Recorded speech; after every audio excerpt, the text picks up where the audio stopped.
Good evening to all. I request everyone to take your seat, please. Friends, small request for all of you. Kindly switch off your mobile phone or keep your mobile phone in the silent mode. Friends, we gather to remember the little things that made a special place in our heart.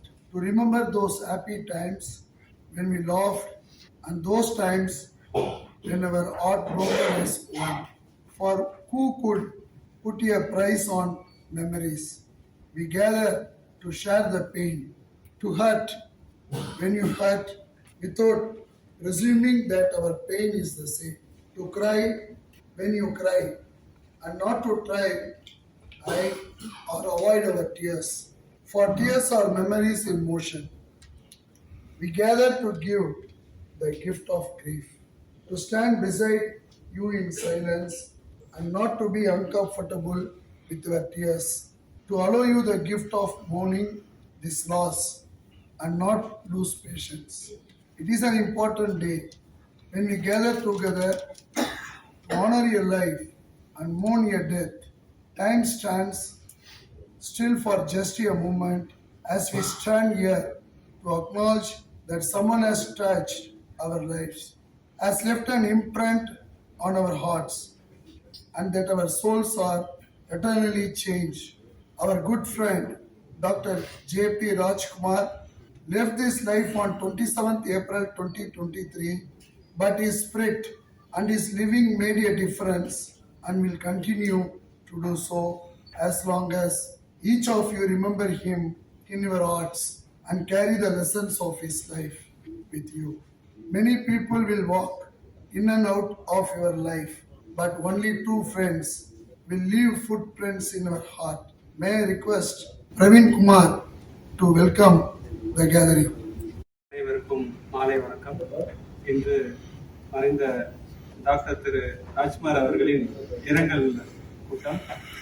இந்த இரங்கல் கூட்டத்திற்கு அவருடைய நெருங்கிய நண்பர்களும் குடும்பத்தினர்களும் வந்து கலந்து கொண்டிருக்கிறார்கள்.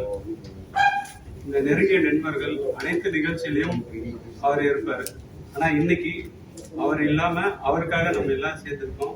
இந்த ஒரு நிகழ்ச்சி, இது ஒரு வருத்தமான நிகழ்ச்சி தான். இந்த கூட்டத்திற்கு அனைவரும் அந்த நெருங்கிய நண்பர்களா இருக்கிறதுனால அவங்க கூட பழகின அந்த அனுபவங்களும் அவங்களுடைய நல்ல பண்புகளையும் வருத்தத்தையும் பதிவுக்குமாறு தெரிவித்துக் கொள்கிறேன். அதே போல அவருடைய திறந்ததுக்கு அப்புறம் மலர் தூவி அஞ்சலி செலுத்தி அவர் ஆத்ம சாந்திய வேண்டுகிறேன். எனது மிகவும் மதிப்பு மிக்க நண்பரை இவ்வளவு வழிகளுக்கு மத்தியில் கடவுள் உங்களுக்கு அமைதியும் தரட்டும். May I request Honorable Justice Baskar and Mr. Vasu to unveil the photo of our good friend Dr. Rajkumar. I also request N.R. Dhanapalan to join along with them.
பேசும்போது ஓகே ஓகே.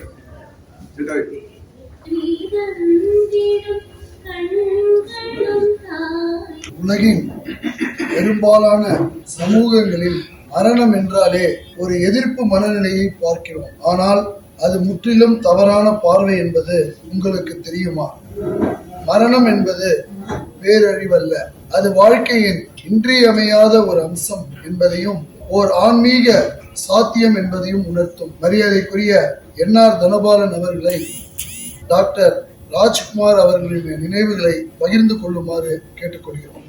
கடந்த 30-37 நாட்கள் முன்பாக நம்மோடு இருந்தவர் doctor Rajkumar அவர்கள் இன்று நம்முடைய இல்லை என்பது நாம் எல்லோரும் அறிந்த ஒன்று. இருந்தாலும் அதாவது மரணம் என்பது தவிர்க்க முடியாது என்பது நாம் எல்லோரும் அறிந்த ஒன்று.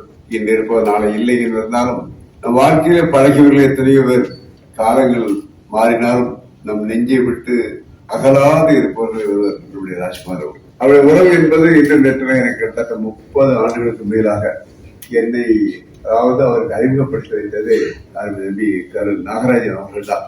அன்றிலிருந்து கிட்டத்தட்ட அதாவது நாங்கள் இருவரும் அதாவது நண்பர்கள் என்று சொல்வது, என்னை பொறுத்தவரை அவரை நண்பர் என்று சொல்வதா, இல்லை என்றால் அவரை என்னுடைய கைடு என்று சொல்வதா, மென்டார் என்று சொல்வதா, பிலாசபர் என்று சொல்வதா, என்ன வேணாலும் சொல்லலாம். அந்த அளவுக்கு கிட்டத்தட்ட என்னுடைய வாழ்க்கையிலே ஒன்றியவர்கள் என்று சொல்லலாம்.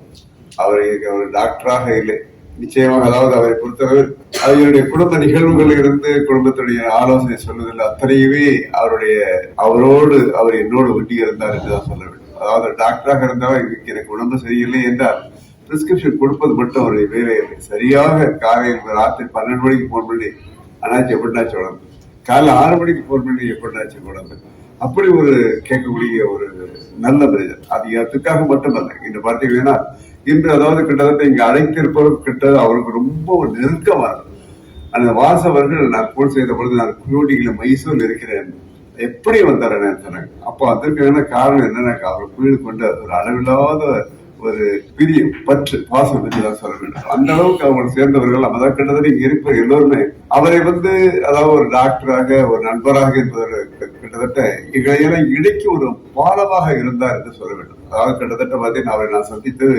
இறுதியாக 16ஆம் தேதி ஏப்ரல் மாதம் சந்தித்தோம். கிட்டத்தட்ட இரவு நான் அநேகமா கிட்டத்தட்ட 12 மணி வரைக்கும் நாகராஜ் நான் என்னுடைய சம்பத் 3 பேர் தான் இருந்தோம். கிட்டத்தட்ட 12.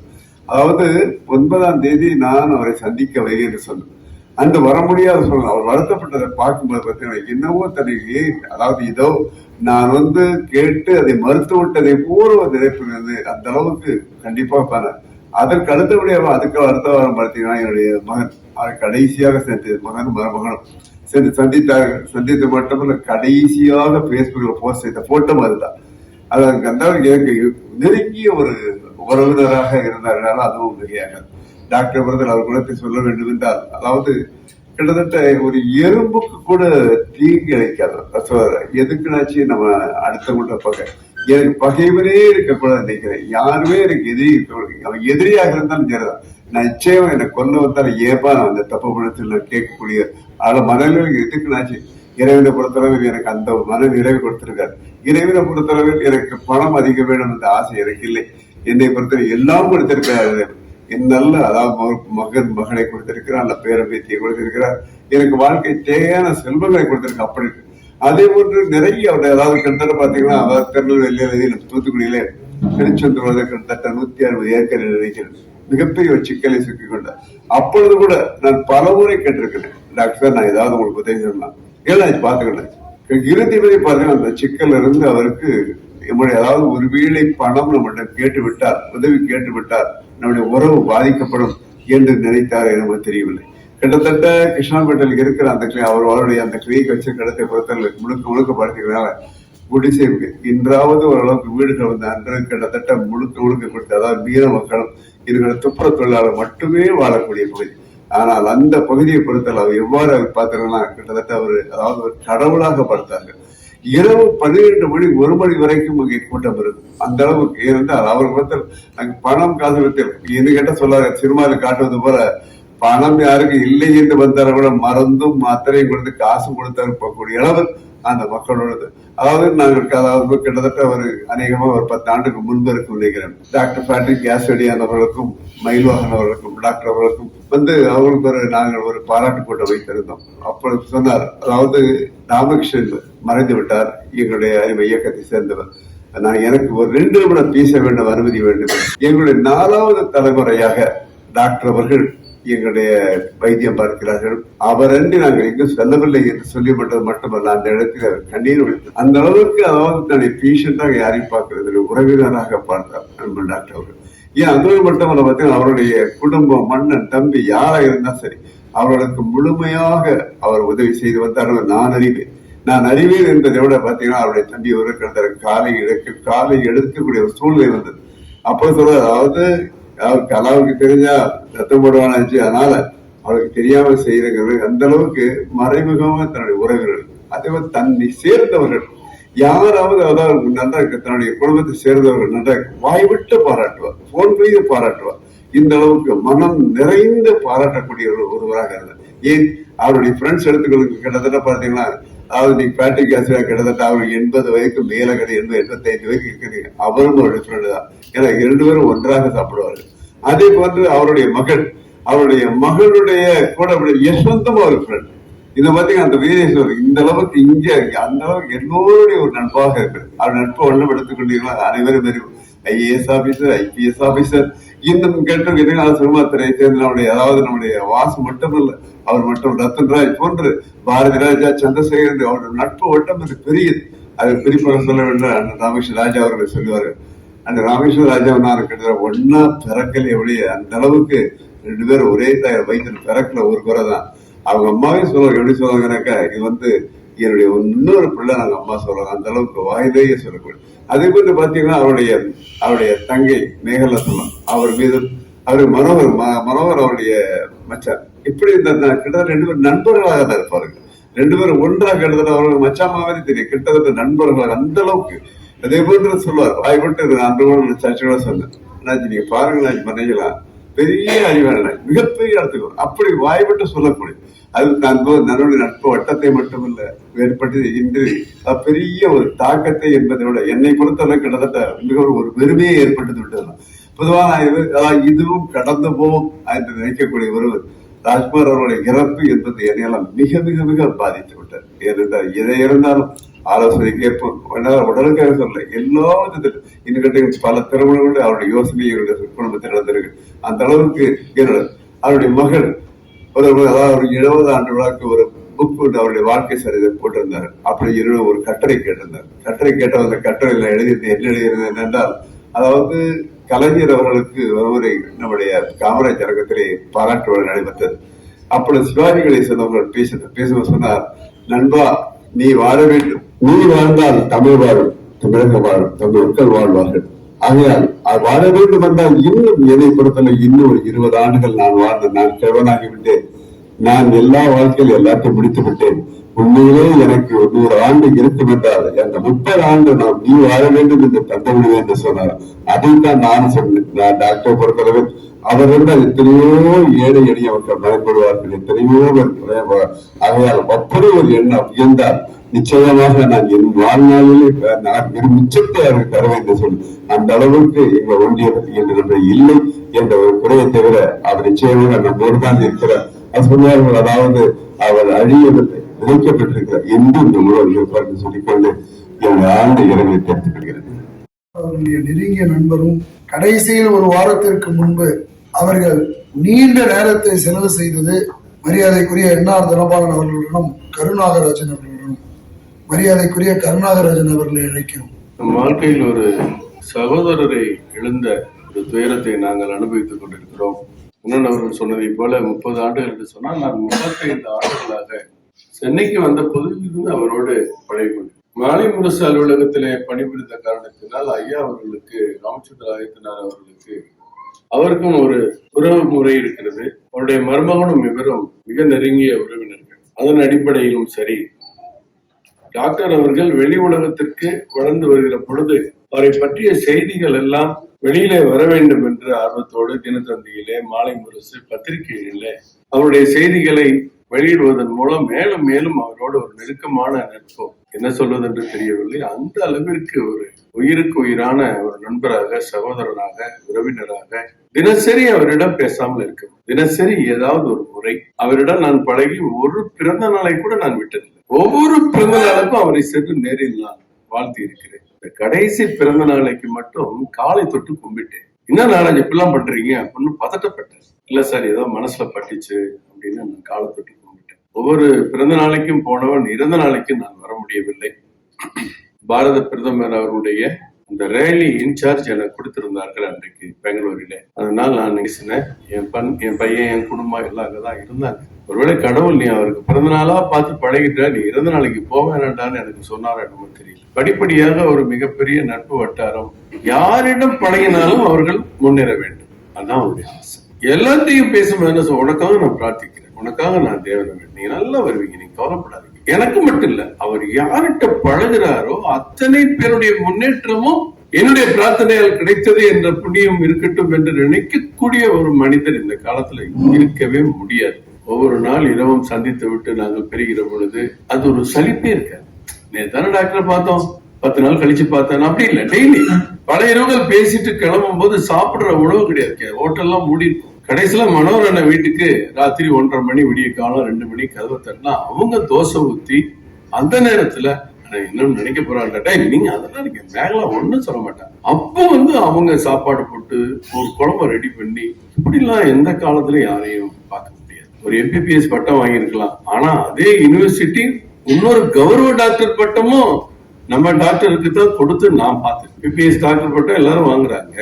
அதே எம்ஜிஆர் மெடிக்கல் யூனிவர்சிட்டி இவரை கூப்பிட்டு அன்னைக்கு MRK பன்னீர்செல்வம் நினைக்கிற அமைச்சர், அவர் கையால கௌரவ டாக்டர் பட்டமும் கொடுத்தாங்க. சாதாரண டாக்டரே கிடையாது. ஒரு வைத்தியம் பார்ப்பதற்கு ஒரு மருத்துவமனைக்கு சென்றால் ரொம்ப அதிர்ச்சி அடைஞ்சுதான் வெளியே வரணும். ஒரு பேஷண்ட்ல கேட்கிற மாதிரி, என்ன ஒரே சிந்தனை இருக்கீங்க, ஒன்னும் ஆபத்து வராது, நீங்க நல்லா இருப்பீங்கன்னு சொன்னா அவர் அதுக்கெல்லாம் நான் பயப்படல, எவ்வளவு செலவாகும்னு தெரியல, அதனால நான் பயந்துட்டு இருக்கேன்னு சொல்றதா இன்னைக்குள்ள மருத்துவம். ஒரு 10 டாக்டர் சேர்ந்து, குழுக்கள் சேர்ந்து ஸ்கேன் டெஸ்ட் பண்ணி என்னெல்லாம் இருக்குன்னு கண்டுபிடிக்கிறாங்களோ அவர் ஈஸியா சொல்லி, அவருடைய காம்பினேஷன் என்னன்னு யாருக்கும் புரியாது, அது கண்டுபிடிக்க முடியாத ஒரு தியரி. 10 நாள் நீங்க ட்ரீட்மெண்ட் எடுக்கிறத ஒரு இன்ஜெக்ஷன்ல போட்டு உங்களுக்கு வீட்டுக்கு அனுப்பி, அதுக்கு நான் சத்தியமா, கடவுள் சத்தியமா சொல்றேன். அண்ணன் சொன்னாரு, சில பேர் 4 பரம்பரைய என்னுடைய 4 தலை, என்னுடைய அம்மாவுக்கு பார்த்தாங்க, எங்களுக்கு பார்த்தாங்க, வேற பிள்ளைகளுக்கும் பார்த்தாரு. நானே அந்த நேர அனுபவிச்சிருக்கேன். கொரோனா காலத்துல வீட்டுலதான் இருப்பாரு. அதுவும் அப்படி அவங்க எல்லாம் நீங்க போவே கூடாதுப்பா அப்படின்னு சொன்னாலும் ஒரு ஆன்லைன் டாக்டர் எத்தனை பேர் உயிரை காப்பாத்திருக்காரு தெரியுங்களா? இந்த மாத்திரை சாப்பிட்டு, இந்த இன்ஜெக்ஷன் போட்டு, தேவைன்னா அண்ணா சொன்ன மாதிரி எந்த நேரத்திலையும் தொலைபேசியில ஒருத்தர் மருத்துவம் பார்க்க முடியுமான்னா அது இந்தியாவுக்கே முன்னுதாரணம் நம்ம டாக்டர் ராஜ்குமார். பிள்ளைகள் மேல, குடும்பத்து மேல, நண்பர்கள் மேல, உறவினர்கள் மேல எல்லாரும் நல்லா இருக்கணும், எல்லாரும் சந்தோஷமா இருக்கணும். கடைசி வரைக்கும் அவர் மரணம் என்னை ஒண்ணுமே செய்ய முடியாதுங்கிற ஒரு துணிச்சலோட தான் இருக்கு. இன்னைக்கு மருத்துவ உலகில ஒரு ஆச்சரியமான விஷயம் என்ன, இதுக்கு குணமே ஆக முடியாது அப்படிங்கிற ஒரு பாதிப்புக்கு அவர் உருவாகி இருந்தாலும் அந்த ட்ரீட்மெண்ட்ல கூட சேலஞ்ச் பண்ணார். நாராஜன் இதை பண்ணா இப்படி ஆகுனாங்க, எனக்கு ஒண்ணாகல, ஹாப்பி, நல்லா இருக்கேன். அதுதான் அண்ணாச்சி நானும் கடைசியா பேசுறது எனக்கு ரொம்ப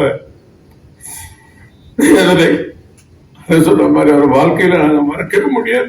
அப்படி ஒரு நண்பர் கிடைப்பாங்க. நண்பர் 1000 பேர் கிடைக்கலாம் இன்னைக்கு இருக்க நவீன காலத்துல. ஆனா அந்த உண்மையான அன்பு, இந்த உண்மையான அன்பு நம்ம டாக்டர் ராஜ்குமார் தான் இருக்கும். அவர் இன்னும் கொஞ்ச நாளைக்கு இருந்திருக்கலாம். இந்த மாதிரி ஒரு நோய் அவரை பாதிக்காம இருந்திருந்தா நிச்சயம் இருந்திருப்பார். ஆனா கடைசி வரைக்கும் அவர் வாழ்க்கை முறை எப்படி இருந்தோ அப்படியே தான் வாழ்ந்தார். யாரையும் அவரு கெஞ்சி போகல, உழைத்தார். இந்த ட்ரீட்மெண்ட் எடுத்துட்டு ஆஸ்பத்திரி போய் 100 பேருக்கு வைத்தியம் பார்க்கிறது.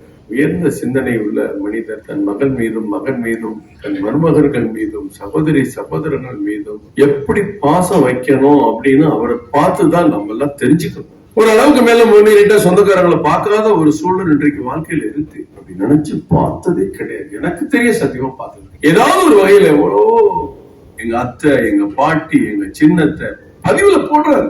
அப்படிப்பட்ட மனிதனுடைய படத்தேற்பு நிகழ்ச்சி நம்ம எல்லாம் சிந்திக்க வைத்திருக்கிறது. இந்த இப்பொழுது மட்டுமல்ல, ஒவ்வொரு ஆண்டும் அவருடைய நினைவு நாளை பிள்ளைகள் எல்லாம் கடைபிடிக்க வேண்டும். நாமும் உயிரோடு இருந்தால் அதிலெல்லாம் கலந்து கொள்ள வேண்டும் என்று தெரிவிக்கிறேன். நன்றி. ஆலமரம் ஒன்று அடி சாய்ந்ததோ வேரோடி விழுதுவிட்ட பெருவிருட்சமே எமை பாரோடு தவிக்க விட்டு பாதியிலே போனதெனும் வானத்து நிலவாய் வலம் வந்து அரும்பணி ஆற்றிய அற்புதமே இப்பிறவியில் அல்ல எப்பிறவிலும் யாம் காணோம் உமை போன்ற அருமருந்தை எம் உயிரான உயிர்ப்பூவே சிதைத்தவன் யார்? அவன் காலனே ஆயினும் கழுவேல் ஏற்றுவோம் காலதேவன் எம் ஊருக்கு உவந்தனித்த உத்தமரே நீரின்றி தவிக்கும் எம் நிலைமையை பாரும். இனி புவியில் நாம் எப்போ முகம் பார்ப்போம். எந்த கூட்டமாக இருந்தாலும் சரி, அங்கிள் பேட்ரிக் அவர்களை பற்றி அவர்கள் பேசாமல் இருந்ததே கிடையாது. குடும்ப உறுப்பினர்களின் சார்பாக அங்கிள் பேட்ரிக் அவர்களை 2 வார்த்தைகள் பேசுமாறு அழைக்கிறேன்.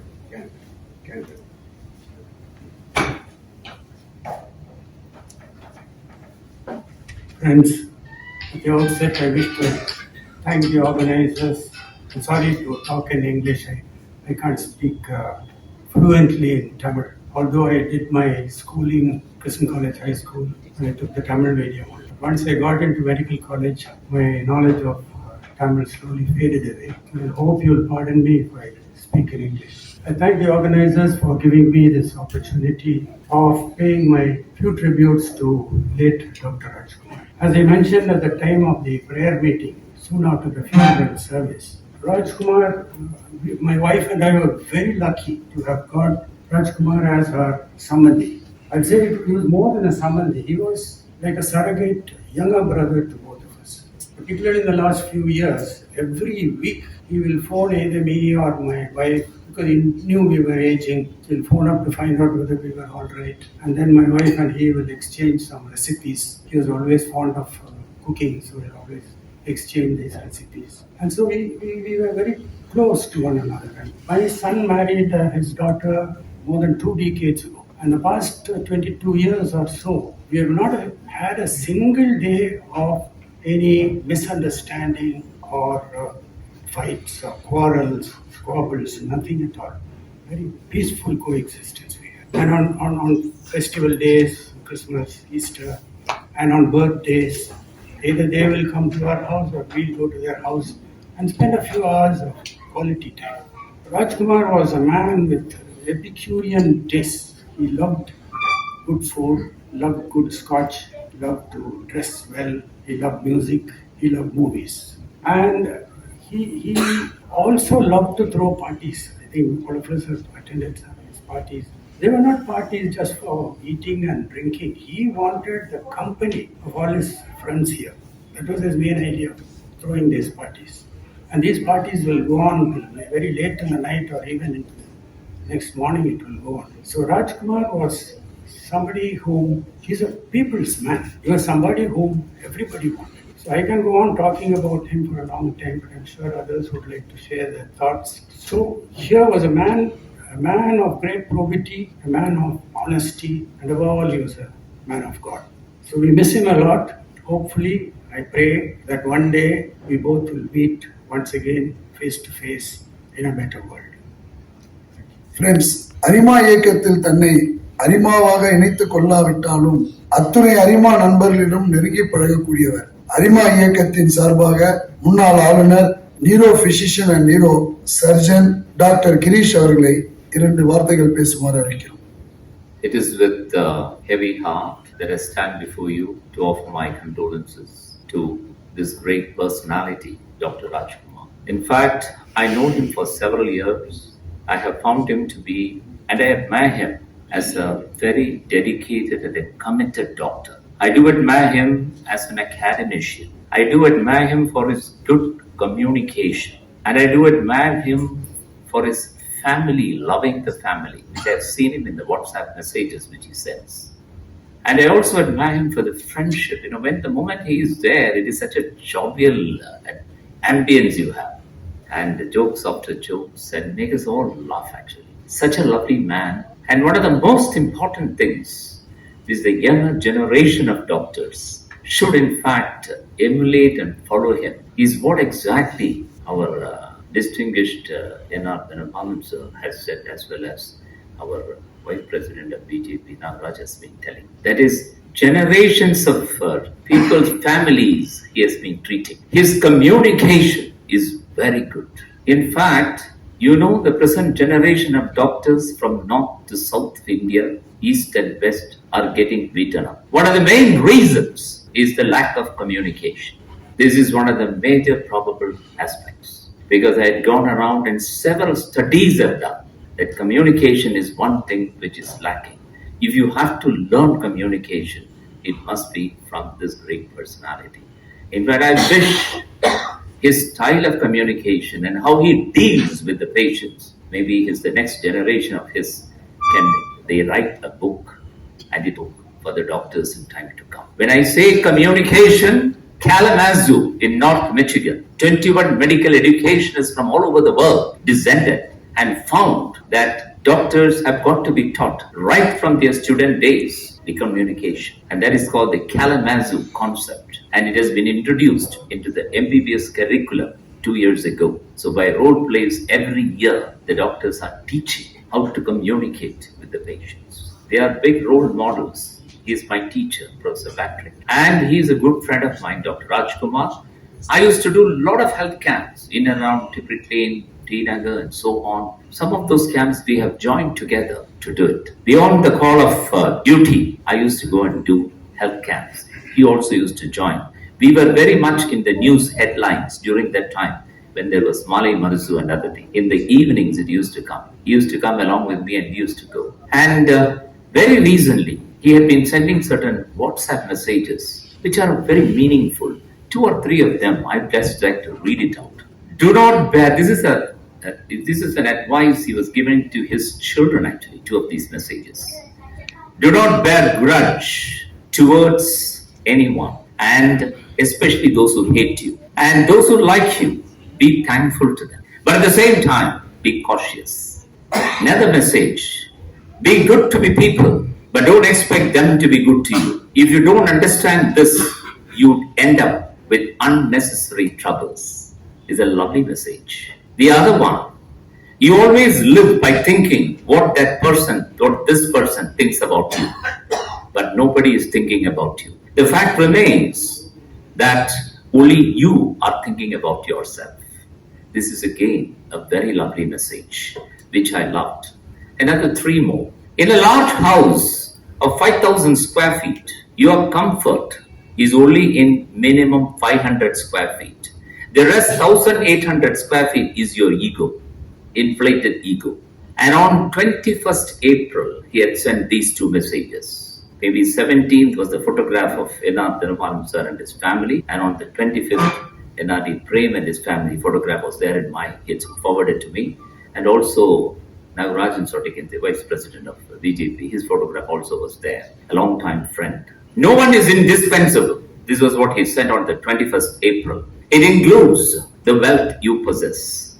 And the last message which he has sent was, our current designation, title, and the power are not permanent. Keeping those and emotions with those things only complicates our life when we lose these. Remember, when the game is over, like in chess, the king and the pawn goes back into the box. I think he had an intuition of times to come. You know, such a very simple, humble, and down-to-earth personality. I'm yet to see such a magnanimous person of this kind. Well, at this juncture, I'd like to join in with you all, as well as the family members of his, to ardently pray that may his soul rest in peace. Thank you. உங்கள் எத்தனை பேருக்கு தெரியும் என்று தெரியாது, எம்ஜிஆரை அவருக்கு மிகவும் பிடிக்கும். எந்த படம் என்றாலும் அதனுடைய தயாரிப்பாளரை மட்டும் கிடையாது, அந்த படம் எப்படி எடுத்தார்கள் என்பதையும் சொல்லுவார்கள். எத்தனை வருடங்களாக இருந்தாலும் சரி, உடனடியாக அந்த படத்தினுடைய பெயரை சொல்லி வியக்க வைப்பார்கள். மரியாதைக்குரிய வாசு அவர்களை அழைக்கின்றோம். இப்படி ஒரு சந்திப்பை ஏற்பாடு செய்த அண்ணாச்சி அவர்களுக்கும் சம்பத் அவர்களுக்கும் மனமார்ந்த என்னுடைய மனப்பூர்வமான நன்றியை தெரிவித்துக் கொள்கிறேன். அவங்க சொன்ன மாதிரி நேற்று ஃபோன் பண்ணும்போது நான் மைசூரில் இருந்தேன். அதே மாதிரி அவருடைய மரண செய்தி கேட்கும்பொழுது கூட மறுநாள் கிளம்பக்கூடிய சூழ்நிலை இருந்தது. அதனால் அதையும் ஒரு உடுப்படம் இருந்தது அவருடைய ஆசீர்வாதத்தை வாங்குறதுக்காக. ஒரு மனிதனை பத்தி நாம் பேசும் பொழுது எத்தனையோ விதமான டைமென்ஷன் இருக்கும். ஒரு 10 பேர் பேசினாங்கன்னா 10 பேரும் 10 விதமான விஷயங்களை சொல்லுவாங்க. அவருடைய கோபம், அவருடைய சந்தோஷம், அவருடைய ஆசை அப்படின்னு எல்லார பத்தியுமே பலதை பேசுவாங்க. ஆனா இது வரைக்கும் நீங்க பாத்தீங்கன்னா நான் பேசுற வரைக்கும் ஒரே மாதிரி தான் டாக்டரை பத்தி பேசுனாங்க. அதுதான் மிகச்சிறந்த குணம். இது எல்லாருக்கும் கிடைக்கவே கிடைக்காது. எனக்கு டாக்டர் என் நண்பர் ராமகிருஷ்ண ராஜாவால தான் எனக்கு அறிமுகம்.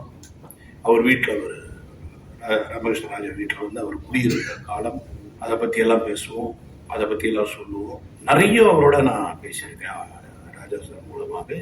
அதே மாதிரி அவருடைய எந்த ஒரு இதுவா இருந்தாலும் என்னை அழைக்காம இருக்க மாட்டார். அப்படியும் வாங்க முயற்சி பண்ணுங்க அப்படின்னு. அவர்கிட்ட மிகப்பெரிய விஷயம் கத்துக்க வேண்டிய விஷயம் என்னன்னா, இப்போ நம்ம எல்லாரும் வருஷத்துல ஒரு தீபாவளி அன்னைக்கு தான் நம்ம பார்க்கிறோம். சாரி, அவருடைய பர்த்டே அன்னைக்கு தான் வர நம்ம பார்க்கிறோம். ஆனால் அவர் எல்லாரையும் தினமும் பார்க்க வைப்பார். அது ஒரு மிகப்பெரிய விஷயத்தை நான் கத்துக்கிட்டேன். அதாவது எனக்கு மட்டும்தான் அனுப்புறாரு, ரொம்ப சந்தோஷமா ரிப்ளை பண்ணிட்டு இருக்கேன். அவர் எத்தனை பேருக்கு அனுப்புறது? அத்தனை அனுப்பிச்சுட்டு இருக்காரு எல்லாருக்கும்.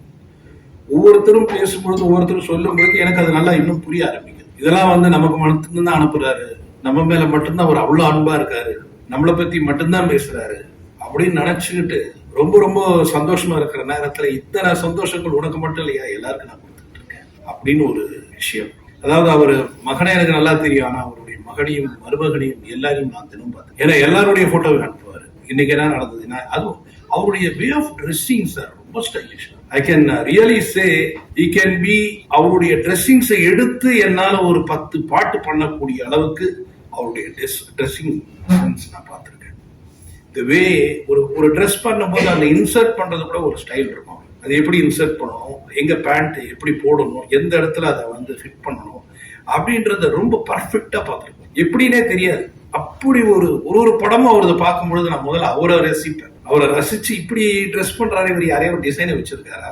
இப்பெல்லாம் பாத்தீங்கன்னா எல்லாத்துக்கும் எல்லா டிசைனர் வரணும், ஒரு இது வரணும். சினிமா பாத்தீங்கன்னா வேற மாதிரி ஆயிடுச்சு. ஒரு சின்ன விஷயம் அதுக்கு ஒரு பேரை அறிமுகப்படுத்துறதுக்கு ஒரு மிகப்பெரிய பிரம்மாண்டமான ஒரு வேலை நடக்குது. ஒரு ஜஸ்ட் நாங்களாம் அப்படியே சாதாரணமா என் படம் பேரு தான். ஆனா இப்ப அதுல இருந்து ஆரம்பிக்குது எல்லாமே. ஒரு வியாபாரமா, ஒரு ப்ரொமோஷனா, அதெல்லாம் இல்லாமலே இவர் ஒரு ப்ரொமோஷன் வாங்கியிருக்காரு. எதுவுமே இல்லாம இன்னைக்கு ராஜ்குமார் அப்படின்னு அவர் பேரை சொன்னாலும் அவரே மிகப்பெரிய ஒரு ப்ரொமோஷன். அதே மாதிரி ஒவ்வொரு தடவையும் என்கிட்ட பேசும்போது சொல்லுவாரு, என் பிரார்த்தனையில உங்களுடைய படம் இருக்கு, இந்த சந்திரமுகி 2 நீங்க பாருங்க, மிகப்பெரிய வெற்றி அடையும். ஏன்னா நான் பிரார்த்தனை பண்றேன், நீ கவலையே படாதீங்க. எல்லாருக்கும் பிரார்த்தனை பண்ணுவாரு. அப்ப நம்ம என்ன நினைப்போம், நமக்கு பிரார்த்தனை பண்றாரு, அப்புறம் பார்த்தா அவருக்கு பிரார்த்தனை பண்ணுவார், இவருக்கு பிரார்த்தனை. பிரார்த்தனையில எல்லாரும் இருப்பாங்க. அதே மாதிரி அவருக்கு இந்த மதம் அப்படின்றது அவருக்கு ஒண்ணுமே கிடையாது. ஒரு நல்ல இஸ்லாமிய நண்பரை பத்தி அவர் போட்டோ, என்னுடைய நெருங்கிய நண்பர், என்னுடைய சகோதரர் அப்படின்னு. அதே மாதிரி இவரை பத்தி ஒரு இந்துவை பத்தி போட்டாலும் அதை பத்தி எழுதும் போதும் என் நண்பர், என் சகோதரர். அவர்கிட்ட அந்த பிரிவினைன்றதே கிடையாது, எதுவுமே கிடையாது. இப்படி ஒரு அற்புதமான ஒரு மனிதர். ஏதாவது ஒரு விஷயம் சொல்லிட்டா போதும், டாக்டர் எனக்கு இந்த மாதிரி ஒரு ப்ராப்ளம், நான் இந்த மாதிரி பிளட் டெஸ்ட் எடுத்துட்டு அவருக்கு தான் அனுப்புவேன். ஃபர்ஸ்ட் அவருக்கு அனுப்பிச்சிடுவேன். கம்ப்ளீட்டா எவ்ரி 6 months எடுத்து அவருக்கு அனுப்புவேன். அனுப்பின உடனே அவர் பயமுறுத்தவே மாட்டார்.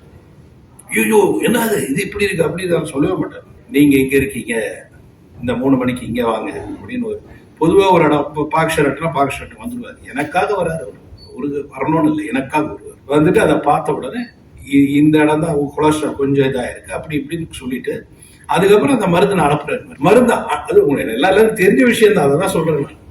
அந்த மருந்து அனுப்புன பிறகு, வாசு இந்த மருந்து என்ன தெரியுமா, இதுல இது இருக்கு, இப்ப இதுல இவ்வளோ இத காம்பினேஷன் இருக்கு, இது இந்த காம்பினேஷன் இருக்கு, இந்த காம்பினேஷன் சேர்க்கும் போது உங்க உடம்புக்கு இது ஒத்து வரும். அதாவது அதை அனலைஸ் பண்ணி அதுதான் எனக்கு தரணும் அப்படின்ற ஒரு டிசிஷனை எடுத்து அதுக்கப்புறம் அந்த மருந்து கொடுப்பாரு. இது வேண்டாம், இதை நீங்க சாப்பிடாதீங்க, இனிமே சாப்பிடாதீங்க அப்படின்னு எப்பவோ எழுதுன மருந்து எனக்கு போன் பண்ணி சொல்றாரு. இது இப்ப சாப்பிடாதீங்க, ஏன்னா இது இப்ப வேற மாதிரி ஆகுது, அதுக்கு பதிலாக இன்னொன்று வந்திருக்கு அப்படின்னு அதுக்குள்ள இருப்பார். அதை ரிசர்ச் பண்ணுவார், அதை பார்ப்பார், அது என்னன்னு. நிச்சயமா இன்னைக்கு அப்படி ஒரு டாக்டர் நமக்கு கிடைக்க மாட்டாங்க. ராஜா அவருக்கு போன் பண்ணி சொன்ன, பிரதர் நம்ம 2 பேரும் பெரிய லாஸ் பிரதர், நம்ம 2 பேரும் அப்படின்னு நான் ஒவ்வொருத்தரும் அதான் ஃபீல் பண்ணும். எல்லாரும் இறக்கும் பொழுது சந்தோஷமா இருந்துரும், சரி நம்ம சாக போற வேற என்ன. ஆனா அவர் ரொம்ப வருத்தப்பட்டிருப்பார். அவர் ஏன் வருத்தப்பட்டாருன்னா, நான் இன்னும் வாழணும்னு அவர் ஆசைப்பட்டு வருத்தப்படல. இன்னும் எத்தனை பேரையோ நான் வந்து காப்பாற்றணுமே, எத்தனையோ பேர் என்னால பிழைக்கணுமே அப்படின்னு சொல்லி தான் வருத்தப்பட்டிருப்பாரு கடைசியா. ஏன்னா எனக்கு நல்லா ஞாபகம் இருக்கு, ஐ ஃபினிஷ்டு மை ஏதோ ஒன்று அமிச்சாரு என்கிட்ட, கீமோ மை திஸ் கீமோ அப்படின்னு அமிச்சாரு. அது பார்க்கும்போது ஓகே டாக்டர் நல்லா ஆயிட்டாரு அப்படின்னு ஒரு சந்தோஷம் ஒவ்வொரு தடவையும். ஆனா எந்த அவருடைய நோயை பத்தி அவர் சொன்னதே கிடையாது, நம்ம நோயை பத்தி தான். ஒரு தடவை கூட எனக்கு இந்த மாதிரி இருக்கு அந்த மாதிரி இருக்கு. எனக்கு நல்லா ஞாபகம் இருக்கு, லாஸ்ட்ல அவருடைய பர்த்டேல இந்த மாதிரி எனக்கு வந்து ப்ராஸ்ட்ரேட் இருந்தது அப்படின்றாரு. அதாவது அதை வந்து பயத்திலேயோ இல்ல ஒரு நம்மளாலதான் ரொம்ப பயந்துருக்கும். எனக்கு இந்த மாதிரி ப்ராஸ்ட்ரேட் இருக்கிற போது இது என்ன டாக்டர் இது என்ன டாக்டர்னா அவர் எனக்கு இருக்கு, ஆனா என் கால் வீங்களே கை வீங்களே நத்திங்க அதெல்லாம் நாம ஜீசஸ் பார்த்துப்பாரு அதெல்லாம். அதை கூட அவர் வந்து பயந்து சொல்லவே இல்லை, பயந்து சொல்லவே இல்லை. அதனால அவரு நல்லா இன்னும் ஒரு 10 வருஷம் இருப்பாரு நான் ரொம்ப நம்பினேன். அது அந்த பர்த்டே கடைசி பர்த்டே நான் நிச்சயமா ஒரு நிமிஷம் ஒரு நாள் கூட நான் கனவுல கூட நினைக்கல. அந்த மாதிரி ஒரு மிக சிறந்த மனிதர். அதாவது ஒருத்தர் வந்து வாழ்ந்து அவர் போகும் பொழுது அவரை பத்தி பேச கிடைக்கவே கிடைக்காது, என்னதான் போனாலும் கிடைக்காது. ஆனா டாக்டரை பத்தி பேசணும்னா எத்தனையோ விஷயங்கள் சொல்ல வேண்டி இருக்கு. எத்தனையோ கத்துக் கொடுத்துட்டு போயிட்டாரு. அவர் கலைத்துறையை நேசிச்ச விதம் ஒவ்வொருத்தரை பத்தியும் சொல்லுவாரு. அவங்க என்ன சங்கர் அவர் வீட்டு பக்கத்துக்கு வந்துட்டாருன்னு என்ன சந்தோஷப்பட்டார். என்னமோ அவர் கூட போற சகோதரர் அவர் சொந்தக்காரன் வந்த மாதிரி, வாசு உனக்கு தெரியுமா டைரக்டர் சங்கர் என் வீட்டு பக்கத்துக்கு வந்துட்டாரு. அதுல என்ன ஒரு அன்பு பாருங்க, எவ்வளவு ஒரு சந்தோஷம் பாருங்க. நான் பார்க்கல அதெல்லாம் கிடையாது. ஆனா அவரே வீட்டு பக்கத்துக்கு வந்துட்டாரு. இந்த பக்கம் இவர் இருக்காரு, அந்த பக்கம் அவர் இருக்காரு, இவங்க இருக்காரு. அப்படி சினிமாவில் அவ்வளவு உயிர். அவருடைய அந்த கதை நீங்க எல்லாம் படிச்சிருப்பீங்க. ஒரு சின்ன வயசுல இருந்து அவர் பார்த்த படங்கள், அவர் எப்படி கியூல போய் நின்னாரு, அந்த டிக்கெட்டை எப்படி வாங்கினாரு, எப்படி உள்ள போனாரு, அந்த கதை என்ன, அந்த கேரக்டர் என்ன. நீங்க சொன்ன மாதிரி அவர் எம்ஜிஆருடைய ரசிகர், நீங்க சொல்ற மாதிரி அந்த கதையில எம்ஜிஆருடைய ரசிகனை கூட எத்தனை பேருக்கு தெரியும் தெரியாது. ஆனா அந்த கதையில எம்ஜிஆரோட கதாபாத்திரம் என்னன்னு ஒரு பேர் தெரியும். இதுல முருகன், இதுல குமரன், இதுல இது அப்படி அந்த அந்த அவருடைய அந்த சினிமாவில் இருக்கும் அந்த பேரோட அதை எழுதுவார். அதை படிக்கும் பொழுது அவருக்குள்ள ஒரு நல்ல கதாசிரியர், அவருக்குள்ள ஒரு நல்ல திரைக்கதை ஆசிரியர், அவருக்குள்ள ஒரு சிறந்த எழுத்தாளர். ஒரு ஸ்கிரீன் பிளே மாதிரி இருக்கும் அவர் எழுதுனது. அடுத்தது எப்போ எழுதுவாருன்னு படிக்கிறதுக்கு வெயிட் பண்ணிட்டு இருக்கேன். அதை படிக்கும்போது ரொம்ப இன்ட்ரெஸ்டிங்கா இருக்கும். நம்மளே அந்த இடத்துக்கு போய் ஒரு சிலரால தான் அப்படி சொல்ல முடியும். அதாவது கதை சொல்லும் போது அந்த கதையை நம்ம கேட்டோம்னு நினைப்போம், அப்படி ஒரு கதை சொல்ற விதம் உண்டு. ஆனா அந்த கதையை நம்மளே பார்க்குற மாதிரி, நம்மளே அந்த கதாபாத்திரமா மாறுற மாதிரி ஒரு சிலரால தான் சொல்ல முடியும். அதை அவர் சொல்லுவார். சொல்லும் பொழுது நம்மளே கூட நிற்போம், நம்மளே படம் பார்த்த மாதிரி இருக்கும், நம்மளே அவர் கூட இருந்த மாதிரி. அப்படி எழுதுவார், அப்படி ஒரு எழுத்தாளர். அந்த எழுத்தெல்லாம் இருந்ததுன்னா தயவு செய்து அதை அப்படியே திருப்பி எழுத ஆரம்பிச்சு திருப்பி அதை கோர்த்து அது ஒரு புக்கா போடணும்னு நான் ஆசைப்படுறேன். ஏன்னா அவ்வளவு அருமையா இருக்கும் அவருடைய எழுத்து. It is a teaching and learning. Doctor சொன்ன மாதிரி எல்லா டாக்டர்ஸுக்கும் அவர் வந்து ஒரு எடுத்துக்காட்டா இருக்கணும் அப்படின்னு சொன்ன மாதிரி எல்லா ரைட்டர்ஸ்க்கு இப்படி ஒரு டாக்டர் இருக்காரு அப்படின்னு ஒரு எடுத்துக்காட்டா இருக்கும்னு நான் நினைக்கிறேன் ஆஸ் அ ரைட்டர். ஸோ அவருடைய அந்த எழுத்துக்கள் இருந்ததுன்னா தயவு செய்து அவருடைய அந்த இதெல்லாத்தையும் அபி அவங்க வந்து நீங்க வந்து அதை புக்கா போடணும். அந்த புக்கா போட்டு அது வந்து அவர் எப்படி ஒரு ரசிகன், எப்படி அவரோட ரசிகனா இருந்தார், அவர் எப்படி படம் பார்த்தார், எத்தனை விஷயங்கள் இன்னும் கடுமையாக போகுது, நின்று போச்சு. நான் அதை ரொம்ப ரசிச்சு படிப்பேன், அவ்வளவு அழகா. அப்படிப்பட்ட ஒரு மிக சிறந்த நண்பர். எல்லா நண்பர்களையும் அவர் நமக்கு நண்பர்கள் ஆகிட்டார். எனக்கெல்லாம் அண்ணனெல்லாம் தெரிய வாய்ப்பே இல்லை. இவங்களையும் நாகராஜ் அவங்களையும் தெரிய வாய்ப்பே இல்லை. டாக்டர் பேட்ரிக் அவர்களை வந்து நம்ம ஒரு பேஷண்டா போயிருக்கோம், ஒரு தடவை 2 தடவை போய் பார்த்தோம். ஆனா அவரை வந்து ஒரு அவ்வளவு பெருமைப்படுவார். என் சம்பந்தி இவர் என்னுடைய நண்பர். ஒரு நண்பரையும் புகழ்ந்து அவர் அப்படி ஒரு, அதாவது ஒரு அன்பை காட்டுவார் பாருங்க. அந்த மாதிரி ஒரு அன்பு காட்டுற ஒரு நண்பர் கிடைக்கிறது ரொம்ப ரொம்ப கஷ்டம். என்ன வந்து நீ வா அப்படின்னு கூப்பிட்டு இருக்கிறது அவரா தான் இருக்கணும். ஏன்னா எல்லாமே நம்ம செய்யறது கிடையாது. Man proposes and God disposes. அது மாதிரி he made me to come here because I think he is here. ஏன்னா அவருக்கு பிடித்த, அவரை உண்மையிலே எல்லாருமே மனசுல வச்சிருக்கிற அத்தனை நண்பர்கள் இங்க வராங்க. கண்டிப்பா அவர் இங்கதான் இருக்கிறாரு, நம்ம கூட தான் இருப்பாரு. அவரை மறக்கவே முடியாது. வாழ்க்கையில நம்ம நிச்சயமா நம்ம மறையிற வரைக்கும் ராஜ்குமார் என்ற நண்பர் நம்ம உள்ளத்துல எல்லார் உள்ளத்தையும் வாழ்ந்துட்டே இருப்பார். பண்பின் ஒளி விளக்கே, உற்றவர் சுற்றமும் கூடி கழித்த உறவுகளை கைவிட்டு சென்றதேனோ. பிரிவால் வாடி நிற்கின்ற உள்ளங்களை தேற்ற மொழியின்றி தவிக்கின்றது நின் உறவின் அடி தேடி துடிக்கின்றதே. ஃப்ரெண்ட்ஸ், அவருக்கு அந்த ப்ராஸ்டேட் பிரச்சனை வந்தப்ப மனோஜ் அவர்கள் அமெரிக்காவில் ஒரு மருத்துவரை சொன்னதாகவும் 2-3 கோடி ரூபாய் செலவு ஆக வேண்டும் என்று மதன் சொன்னதாகவும், நான் அவ்வளவு செலவு எதற்காக செய்ய வேண்டும், கர்த்தர் இருக்கிறார், என்னை பார்த்துக் கொள்வார் என்று ஒவ்வொரு முறையும் சொல்லி, எந்த நிகழ்ச்சியாக இருந்தாலும் சரி, எந்த ஒரு கெட்டுகதராக இருந்தாலும் சரி, மனோஜ் அவர்களை பேசாமல் அவர்கள் இருந்ததே கிடையாது. கடைசி ஒரு நிமிஷமாவது மனோஜ் அந்த இடத்துல வரணும். அவர் டாக்டர் ப்ரொஃபஷனை விட்டு சினிமா ப்ரொஃபஷனுக்கு ஏதோ சென்று விட்டதாகவும், அவருக்கு இருக்கக்கூடிய திறமையை போல் யாருக்குமே கிடையாது என்று ஒவ்வொருவரிடமும் ஆணித்தனமாக சொல்லக்கூடிய நண்பர் தான் டாக்டர் ராஜ்குமார் அவர்கள். மனோஜ் அவர்களை அழைக்கிறோம். எல்லாருக்கும் வணக்கம்.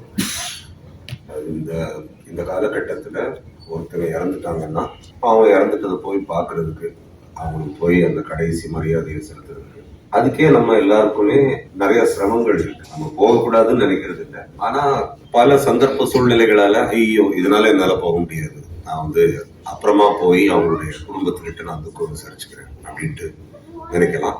அதுக்கப்புறம் அதுக்கும் டைம் இல்லாம போகலாம். இன்னைக்கு போய் ஒருத்தங்க இறந்துட்டாங்கன்னா அவங்களுக்கு போய் அந்த மரியாதையை செலுத்துறதுங்கிறதே இன்றைய பிஸியான காலகட்டத்துல ஒரு பெரிய விஷயம் ஆயிடுச்சு. அப்படி இருக்கும்போது இங்க இருக்கிறவங்களோ நீங்க ஒவ்வொருத்தரும் மாமா இறந்திருக்கும் போது வந்தது மட்டும் இல்லாம அதுக்கப்புறம் அவங்களுக்கு அந்த பிரேயர் மீட்டிங் ஃபங்க்ஷனும் நடந்தாச்சு. ஓகே, அந்த ஃபார்மாலிட்டிஸ் எல்லாம் முடிஞ்சது. அதுக்கப்புறம் அவருடைய நண்பர்களாகிய நீங்க எல்லாரும் சேர்ந்து இப்படி ஒரு மாசம் கழிச்சு ஆர்கனைஸ் பண்ணி அதுக்கு இவ்வளவு பேர் உங்க எல்லாருடைய வேலையும் விட்டுட்டு பொறுமையா இங்க உட்கார்ந்து எங்க மாமா இவ்வளவு ஃபாண்ட் மெமரிஸை நீங்க ஷேர் பண்றீங்கன்னா அது அவங்க செஞ்ச புண்ணியம், அவங்க சம்பாதிச்சிருக்கிற நண்பர்கள், அவரு உங்களுக்கு எவ்வளவு பெரிய ஒரு நண்பரா இருந்திருக்காருங்கிறது இந்த தருணத்துல அது காட்டுது. On behalf of mama's family I am very thankful to you for that. நான் கூட நினைப்பேன், இங்க உள்ள நிறைய பேர் நான் பல காம்பினேஷன்ல மாமா ஒரு பார்ட்டி ஆர்கனைஸ் பண்ணாங்க, இல்ல இன்னொருடைய பர்த்டே அதுல மீட் பண்ணுவேன், அது அவ்வளவுதான், இதோட அது முடிஞ்சு போச்சு, இனிமேல் இவங்களெல்லாம் எப்போ மீட் பண்றது ஓகே அப்படின்னு நான் நினைச்சிட்டு இருந்தேன். இது ஒரு நல்ல சந்தர்ப்பம், நம்ம எல்லாரும் மீட் பண்ணி மாமாவுடைய மெமரிஸை ஷேர் பண்றதுக்கு. நான் உள்ள வரும்போது எல்லாருடைய சிரிச்சுட்டே சொன்னேன், இந்த என்டையர் ஹால்ல அந்த கார்னர்ல இருக்கிற அந்த ஏரியா தான் எங்க மாமாவுக்கு பிடிச்ச இடமா இருக்கும் அப்படின்ட்டு. அப்போ சம்பத் சார் சொன்னாரு, ஒரு சிங்கிள் மால்ட் மட்டும் இருந்துச்சுன்னா அவருக்கு ரொம்ப பிடிக்கும் ஓகே அப்படின்ட்டு. அப்படி ஒரு லைஃப என்ஜாய் பண்ண ஒரு ஆளு, லைஃப கடைசி வரைக்கும் என்ஜாய் பண்ண ஒரு ஆளு. ஒருத்தங்க இறந்துட்டாங்கன்னா எல்லாருக்குமே ஐயோ இறந்துட்டாங்கன்னு தான் இருக்கும். பட் நல்ல வேடு, எங்க அப்பா எல்லாம் இறக்குறதுக்கு முன்னாடி ஹாஸ்பிட்டல்ல அட்மிட் ஆகி பயங்கரமா சஃபர் பண்ணி, இன்ஃபேக்ட் ஜெயலலிதாக்கெல்லாம் முன்னாடி எங்க அப்பாவுக்கு எக்மோ பண்ணோம். சுவிட்சர்லாந்துல இருந்து ஆட வர வச்சு அப்படியே பிளைட்ல வந்தாங்க. ஓகே, மிஷின்ஸ் எல்லாம் அப்ப அந்த மிஷின்ஸ் எங்க கிடையாது, மெட்ராஸ்ல கிடையாது. அவங்க ஜெயலலிதாக்கு எக்மோ பண்ணாங்களா இல்லையான்னு யாருக்கும் தெரியாது. ஓகே, எங்க அப்பாவுக்கான நான் பண்ணேன், எக்மோ பண்ணேன். அவ்வளவு ஒரு expensive procedure, very painful procedure. மாமா இதுதான் ரேடியேஷன் தெரப்பி ஓகே, அது அண்டர்கோ பண்ணியிருந்தாரு. அதை முடிச்சுட்டு கடைசி நாள் வரைக்கும் பிராக்டிஸ பண்ணிட்டு அதுக்கப்புறம் பையனுக்கு பர்த்டே விஷ் இது பண்ணிட்டு யாருக்கும் தனக்கும் மற்றவங்களுக்கும் ஒரு தொல்லை கொடுக்காம peacefully he passed away, which means till 1 hour before he passed away, okay, he continued to live like a king and then he passed away. Okay, அது அதே எங்க மாமா விரும்புனாங்க. அது அவங்களுக்கு கிடைச்ச ஒரு பெரிய பாக்கியம்னு நான் நினைக்கிறேன். ஏன்னா எங்க யாருக்குமே ஓகே, இப்ப எனக்கு ஒரு பேட் மெமரி இருக்கு. அந்த மெமரி மைண்ட்ல இருக்கும். அந்த மெமரி என்னன்னா, போறோம் ஓகே, அபி கால் பண்றான், மனோஜண்ணா வாங்க வாங்கன்னு கதறான், நான் போறேன், he is no more okay, அதை டிக்ளேர் பண்றேன், சரி அதை பாக்குறேன். பட் அது ஒன்ன தவிர்த்துக்கு எங்க யாருக்குமே ஐசியூ உள்ள போய் மாமாவுக்கு டியூப மாட்டி இதை பண்ணி அதை பண்ணி சொல்றவங்க கிட்ட எல்லாம் சொல்லி விட்டுருங்கன்னு சொல்லி கதறி அழுது அவங்க சஃபர் பண்றதையோ பாக்குற அந்த ஒரு சிச்சுவேஷன் வரவே இல்லை. இது ஆண்டவர் எங்க மாமாவுக்கு கொடுத்த ஒரு ரிவார்டா நான் நினைச்சேன். He did not allow him to die painfully. We all said goodbye to him with good memories and good times in mind. Okay, அது ஒரு பெரிய பாக்கியம். அதனால மாமாவுடைய ஆத்மா சாந்தி அடையணும். இது எப்பவுமே நடக்கும்ட்டு சொல்ல முடியாது. ஓகே, பட் நம்ம எல்லாரும் மாமாவுடைய பேரை சொல்லியோ இல்லாட்டி அவங்களுடைய ஃபங்க்ஷன்ஸ், ஓகே, ஒரு பிறந்த நாள் எதுலயோ மாமாவுக்கு காமனா இருக்கிற ஃப்ரெண்ட்ஸ் எல்லாம் நம்மளாலலாம் எப்பப்பெல்லாம் வாய்ப்பு கிடைக்குதோ அப்ப நம்ம சந்திக்க முயற்சிப்போம். Thank you so much. இப்பொழுது மரியாதைக்குரிய என்ஆர் தனபாலன் அவர்களை பார்த்தாலும் உங்களுக்கு தெரியுமா என்று தெரியாது, தன்னுடைய சொந்த ஊரில் வாரம் வாரம் சென்று இலவச மருத்துவ முகாமை நடத்தி கொண்டு வருகிறார். ஒரு பெரிய மருத்துவமனையை கட்ட வேண்டும் என்பது அவருடைய ஆசை. உங்களால் முடிந்த உதவியை நீங்கள் அவர்களுக்கு செய்ய வேண்டும். அது மட்டுமல்லாமல் ஏதாவது ஒரு அரிமா கூட்டத்தில் அவரை கௌரவிக்க வேண்டும் என்று பல முறை மருத்துவர் மதன் அவர்களை பற்றி பேசியிருக்கிறார். அவரை 2 வார்த்தைகள் பேச அழைக்கின்றோம். இன்னைக்கு 2-3 வார்த்தை சொல்ல முடியும். முதல் நன்றி என்ஆர்டி சாருக்கு, ராமகிருஷ்ண ராஜா அவரை டாக்டர் ராஜ்குமார் அறிமுகப்படுத்தினதுக்கு. இங்க பார்க்கும்போதுதான் நம்ம லைஃபை எப்படி நம்ம மாத்திக்கணும் அப்படிங்கறது தான் எனக்கு தெரியுது. ஒவ்வொருத்தரும் சொல்லும் போது வாசு சார் என்ன சொல்றாருன்னா, அந்த வாட்ஸ்அப் குரூப் மூலியமா அவர் சொல்லும் போது நிறைய நம்ம தெரிஞ்சுக்கிறோம். வாழ்க்கையில அவருக்கு உள்ள அனுபவங்கள், 2வது அவருக்குள்ள விஐபி கான்டாக்ட்ஸ், அதெல்லாம் பார்க்கும்போது இவ்வளவு பெரிய மனுஷன் நம்மளோடையும் சேர்ந்து வாழ்ந்துட்டு இருக்காரு அப்படிங்கிறது. அதே மாதிரி ஒரு மீட்டிங் லைக் ஒரு பார்ட்டிங்கும் போது எல்லாரையும் நம்மளை அறிமுகப்படுத்திட்டு அவர் இறந்து போறது பெரிய ஒரு பார்க்க எல்லாரையும் சேர்த்து வைக்கிறாருங்கிறது அது ஒரு பெரிய பாயிண்ட் நான் கத்துக்கிறேன். அவரு என்னன்னா இப்ப ஒரே ஒரு இது சொல்றேன், 2-3 ஹெல்ப் அவட்ட கேட்டேன். இமீடியட்டா ஒரு 10 நிமிஷத்துல திருப்பி எனக்கு கால் பண்ணி உங்களுக்கு நான் செஞ்சுட்டேன் அப்படிங்கிறாரு. இன்னைக்கு ஒரு ஹெல்ப் பண்ண நம்ம ஒருத்தட்ட போய் கேட்கறோம்னா கண்டிப்பா அவங்க எல்லாம் அதை யோசிப்பாங்க, இவருக்கு நம்ம செய்யணுமா செய்யக்கூடாதா. அப்படிதான் இன்னைக்கு நிலைமை எல்லாரும் போயிட்டு இருப்போம். ஆனா அவர் எதையுமே யோசிக்க மாட்டார். சார் சொன்ன மாதிரி நான் ஒரு ஹாஸ்பிட்டல் கட்டணும்னு நினைச்சேன். அதுக்கு இமீடியட்டா அவருக்கு ஒரு பிளானை போடுறாரு. டாக்டர் நீங்க கவலைப்படாதீங்க அப்படின்ட்டு டெய்லி போன் பண்ணி, நான் இதை இன்னைக்கு செஞ்சிருக்கேன், யூஎஸ்ல நான் இந்த டாக்டர்கிட்ட பேசியிருக்கேன், நீங்க கவலையப்படாதீங்க, இது உங்களுக்கு கண்டிப்பா நிறைவேறும். அதனால அவர் மேல நம்பிக்கை எனக்கு அவரை செய்யணும்னு என் மேல ஆசை இருந்ததுனால என் ஹாஸ்பிட்டல் கண்டிப்பா அவர் பேர் ஏதாவது வச்சுதான் நான் முடிக்க போறேன். அதே மாதிரி ஒவ்வொன்றும் அவரை பத்தி பேசணும்னு நினைக்கிறேன், எனக்கு அது வரமாட்டேங்குது. ஒரு நாள் நான் ஒரு ஸ்கேன் சென்டருக்கு போயிருந்தோம். அங்கே என் ஒய்ஃபுக்கு ட்ரீட்மெண்ட்டுக்கு போயிருந்தோம். அவருக்கு கேன்சர் ட்ரீட்மெண்ட் நடக்குது. என் ஒய்ஃபுக்கு ஒரு கேன்சர் மாதிரி ஒரு அறிகுறி இருந்து நாங்க அந்த கேன்சர்ல இருந்து வெளில வந்தோம். இன்னைக்கு வரைக்கும் போன் அடிச்சிட்டேன்னா ஃபர்ஸ்ட் கேள்வி, உன் ஒய்ஃப் நல்லா இருக்காங்களா, ட்ரீட்மெண்ட் ஒழுங்கா பண்றீங்களா அப்படின்னு நான் பிரார்த்திக்கிறேன். அது எத்தனை பேர் நம்ம சொல்லுவாங்கிறது எனக்கு தெரியல. நான் என்னோட இன்னைக்கு காலையில 10:30 மணிக்கு ப்ரேயர் பண்ணேன். அதுல உங்க ஒய்ஃபுக்கும் நான் ப்ரேயர் பண்ணேன் அப்படின்னு. நம்மளே மறந்துருப்போம், அதை வெக்கத்தை விட்டு சொல்றேன், நம்ம மறந்துருப்போம் நம்ம ஒய்ஃபை பாத்துக்கிறதுக்கு. இந்த டாக்டர் ப்ரொஃபஷன்ல நம்ம என் ஃபேமிலி நம்ம மறந்துடுறோம் நம்ம. ஆனா சார் ராஜ்குமார் சார் மறக்காம கேட்பாரு, ஒய்ஃப் நல்லா இருக்காங்களா, இந்த ட்ரீட்மெண்ட் எடுக்கிறீங்களா இல்லையா. அவருக்குள்ள ஆர்வம் எனக்கும் இருக்காது. அந்த மாதிரி வருத்தத்தோட தான் சொல்றேன். இந்த மாதிரி ஒரு மனுஷனை கண்டிப்பா பார்க்க முடியாது. இனிமேனாச்சும் நான் லைஃப்ல அவர் மாதிரி இருக்கணும்னு நான் விரும்புறேன். இந்த யானை இறந்தா அது 1000 இது சொல்லுவாங்க.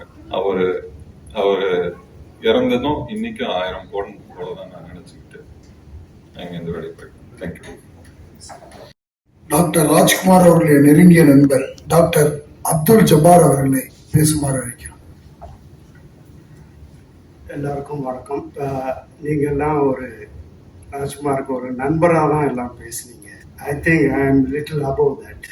ஏன்னா I know Rajkumar from 1966 when we joined MBBS in Tirunelveli. He was thoroughly a Tirunelveli man. நான் மெட்ராஸ்ல இருந்து திருநெல்வேலியில் போய் சேர்ந்தேன். என்னோட தந்தையார் ஃபிலிம் இண்டஸ்ட்ரியில் இருந்ததுனால நான் அங்கே போய் சேர்ந்தேன். என்னோட ஸ்கூலிங் எல்லாம் இங்கே தான் கிறிஸ்டின் காலேஜ் ஸ்கூல். அங்கே போய் சேர்ந்ததில் எனக்கும் ராஜ்குமார் ஒரு செப்பரேட் ரிலேஷன்ஷிப், டோட்டலி டிஃப்ரெண்ட். காலேஜில் எந்த ஃபங்க்ஷன், காலேஜ்லேயோ ஹாஸ்டல்லையோ ஸ்போர்ட்ஸ் டேலையோ எல்லாத்துலேயுமே நாங்கள் இல்லாமல் அங்கே இருக்காங்க. Not that Rajkumar was a great sportsman. We used to entertain the people. ஏதாவது ஃபேன்சி ட்ரெஸ்ஸோ அது இதோ போட்டுட்டு we always at 1960s every year we were always together.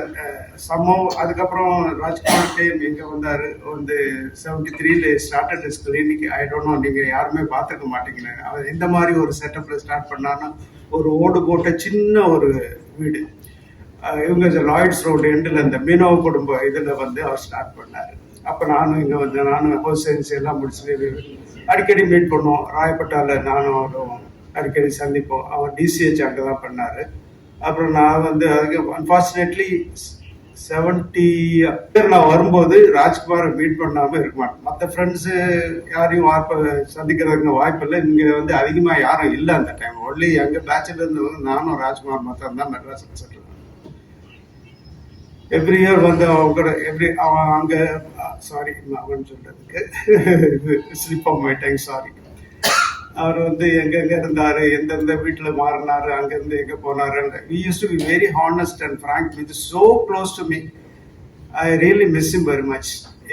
அவங்க இப்போ எல்லாரும் சொன்ன மாதிரி இந்த வாட்ஸ்அப் மெசேஜ் டெய்லி மார்னிங் அவரோட வாட்ஸ்அப் மெசேஜ் பார்க்காம நான் இருக்க அதை பற்றி ஏதாவது கமெண்ட்ஸ் சம்திங் அவர் என்னடா எப்படி போட்டிருக்கேன் அப்படின்னு சொல்லிட்டு we use to discuss. Not that everyday நாங்கள் பேசுவோன்னு, at least once in week or 10 days we speak at length. நீங்கள் சொன்ன மாதிரி அவருக்கு சினிமாவில் ரொம்ப இன்ட்ரெஸ்ட்டு. அவருக்கு இன்ட்ரெஸ்ட்னால நானும் ஃப்ரம் ஃபிலிம் பேக்ரவுண்ட்னால we use to discuss lot of things at length. I really miss him so much. என்னோட ஃபேமிலி பற்றி அவருக்கு நிறையா தெரியும். அது முக்கியமான இன்னொரு விஷயம் நீங்கள் எல்லாரும் சொன்னது தட் ஐ வாண்ட் டு என்டாஸ். உனக்காக நேற்று நான் பிரார்த்திப்பேன், ஹவ் இஸ் யுவர் ஹெல்த், இன்னைக்கு மார்னிங் ப்ரேயரில் கூட உடனே நினச்சிக்கிட்டு இருந்தேன் அப்படின்னு ரெகுலராக சொல்லக்கூடியது. Fortunate, I was feeling very lucky. அவன் மறைக்கிறதுக்கு ஒரு 10 days முன்னால் தான் நானும் ஜெயதேவும் அவர் கூட போய் உட்காந்துட்டு, நானும் ஜெயதேவும் போனால் we use to sit in his பெட்ரூமில் படுத்துட்டு தான் ஏதாவது பேசிட்டு கொஞ்ச நேரம் ஒரு 1 hour 2 hours ஸ்பெண்ட் பண்ணிட்டேன். ஐ ஹேட் வாஸ் லக்கி. ஒரு 10 days பேக் அவன் மறைக்கிறதுக்கு முன்னால் போய் உட்காந்து பேசிகிட்டு இருந்தோம். அதுக்கப்புறம் திடீர்னு மனோஜ் சொன்ன மாதிரி he had a very peaceful death by God's grace. That is also a blessing. I am handling the cancer patients every day. I am now working with the palliative medicine, terminally ill cancer patients. அதில் தான் நான் work பண்ணிட்டு இருக்கேன் இப்போ past 5-6 years. And how the cancer patients they die நான் பார்க்கறது உண்டு, how they suffer them. And they died. But our motive, palliative medicine, to give them a dignified, peaceful death is the motive of the palliative medicine. Luckily, he had a very smooth demise. அதை பற்றி நான் ஒரு விதத்தில் சந்தோஷம். ஏதோ அவன் முன்னால் போயிட்டான். I'll follow him soon sometimes. Thank you for organizing this meeting. Thank you. ராஜா அவர்கள் அவருடைய வீட்டில் வந்து ஒரு சின்ன கெட்டுகதை வச்சிருந்தாங்க. யஷ்வந்த் வந்து பாத்தீங்கன்னாக்கா ரெசிடென்ஷியல் கான்சுலேட் ஜெனரலாக இருக்கிறார்கள். அந்த கூட்டம் முடிந்தவுடன் எங்களை கீழே அழைத்து கொண்டு வந்து அந்த காரோடைய நம்பர் பிளேட்டை காமிச்சு அவர் பெருமைப்பட்ட விதம், தானே வந்து ஒரு கான்சுலேட் ஜெனரலாக இருந்ததை போல் பெருமைப்பட்டு அந்த டிஃப்ரெண்ட் நேம் போர்டை எப்படி வாங்கணும் ஆர்டிஓ ஆபீஸ்லன்றத வந்து ஒரு 1/2 மணி நேரம் சொல்லி ஒரு 5 star லெவல்ல ஒரு ஹாஸ்பிட்டல்ல வந்து யஷ்வந்த் வந்திருக்காரு. சம்பத், நீங்களும் அண்ணாச்சியும் ஒரு நாள் வரணும், கண்டிப்பாக நாங்கள் போக வேண்டும் என்று சொன்னதை மட்டுமல்லாமல் தானே ஒரு ஹாஸ்பிட்டலை வந்து கட்டிய பெருமையோடு யஷ்வந்த் அவர்களை பாராட்டியவர்கள். யஷ்வந்த் அவர்களை 2 மணித்துளிகள் பேசுமாறு கேட்டுக்கொள்கிறேன். Good evening, everyone. I want to thank NRD sir and Mr. Sampath for organizing and inviting all of us. Manoj சொன்ன மாதிரி இந்த காலத்தில் டெத் என்கொயர் பண்ண போகிறதே வந்து நம்ம ரொம்ப தயங்கி போகிறோம். டைம் இல்லை, நிறைய விஷயங்கள் இருக்குது. So we don't do that all the time, even though we want to go. இந்த மாதிரி ஒரு 1 month அப்புறம் ஒரு ஃபங்க்ஷன் ஏற்பாடு பண்ணுறது வந்து it's not easy. That shows that Rajkumar uncle has touched so many hearts, including yours. It's something that we can't deny. எனக்கும் ராஜ்குமார் அங்கிளுக்கும் எப்படி கனெக்ஷன்னா, அவரோட டாட்டர் வந்து என்னோட கிளாஸ்மேட். ஸோ எனக்கு 1997 இருந்து அங்கிளை தெரியும். ஸோ ஃபர்ஸ்ட் கொஞ்ச நாள் வந்து Ramya was very close to us and Ramya and Diva were very close and I use to know uncle through them. அவங்க மூலியமா தான் எனக்கு தெரியும். But over a period of time uncle became more close to me then Ramya and Diva and everybody else. So அந்த ஒரு flip வந்து I think ஒரு 15 years முன்னாடி நடந்துச்சுன்னு நினைக்கிறேன். So he became more close and we were friends. எனக்கும் அவருக்கும் I'm 45, 46 now. அவருக்கு he was 74 I think. So the age difference was almost like my dad's age. And we were so close. We used to speak at least once a week. We used to meet at least once a month. And ரெண்டு விஷயம் I think I want to talk about him. முன்னு வந்து he was an amazing doctor. First of all, as a GP, he was an amazing family doctor. And the family doctor concept இப்போ நம்ம ஊர்ல இல்ல. He was one of the last remaining family doctors I think. So எந்த அளவுக்கு அவரால் treatment பண்ண முடியுமோ அதை அவர் பண்ணுவார். எந்த சிச்சுவேஷன்ல அதை வந்து ஒரு ஸ்பெஷலிஸ்ட்க்கு ரெஃபர் பண்ணணும் அப்படின்னா அது அவரோட லிமிட் அவருக்கு தெரியும்.